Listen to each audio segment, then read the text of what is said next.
Bill and I met at West Point, where he and my brother were classmates, and I went to my brother's graduation, and I wanted a partner to go to the dance for fun. And we hit it off. We were a blind date and had a really good time, and a year later we were married. He was an amazing guy. He was brilliant. English professor at West Point before he went to Command and General Staff College and then eventually came to the battalion. Bill would have called himself eclectic. I called him a Renaissance man. And to learn more in literature, more in sports, more of different things gave him ways to connect with people in real life.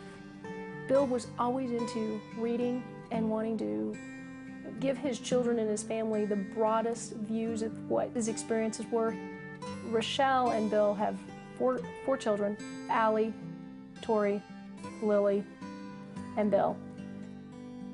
He was fun as a father. He loved being a dad. Family was very important to him.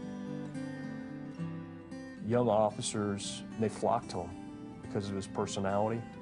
He was well educated, he had a great family life, he was a sports fan, and he drew every population of young Army officer to him. He specifically told me, I am not going to hide behind a desk. I'm not going to send other people into harm's way and stay behind. I will go out with my soldiers and do what I'm asking them to do. The day that they deployed to Iraq, one of the comments Bill made was, it's a comfort to know that if something were to happen to any one of us, Samantha would be back here taking care of our families. We were on a patrol. There were 5 vehicles in the patrol.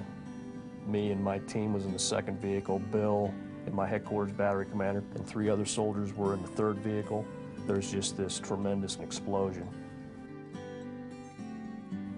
It was an improvised explosive device which killed everybody instantly. You get home and life is fine, and the baby's asleep in the car, and you take him out and you put him to bed, and you tell your older daughter that she can take the dog out. And when you walk to the door, they're standing there. You know the uniform protocol. You know which uniform means he's injured, which uniform means he's not coming home. One of the first things that goes through a military widow's mind is financially, am I going to be okay? And it felt great to be able to sit there and tell her, yes, you are. You and Bill did everything right. Bill was very focused on taking care of his family, and we both were. He was quite a long-term thinker in the aspect of taking care of the future. The military has a term life insurance policy. We also had whole life insurance policies. Because of life insurance, Richelle was able to relocate their family to the Colorado area. She would have had to go back to work, which she's been fortunate enough not to. If they come in and there's a financial issue, I'll never tell a client to stop paying for their insurance. To me, that's the most important thing.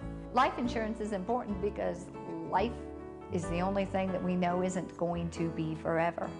If Bill had not been so prepared for the possibility of his early death, Richelle and the kids would be struggling. They wouldn't have these abilities of just not worrying. This is something you can do so your family can live their life to the fullest. Talking about life insurance is probably one of the least favorite things to do, but it's the most important. Because there's never an if I'm going to die, it's a when I'm going to die. I'm proud of what he did. He put himself in harm's way for other people, knowing what he was doing. So, yeah, there's pride in what he did.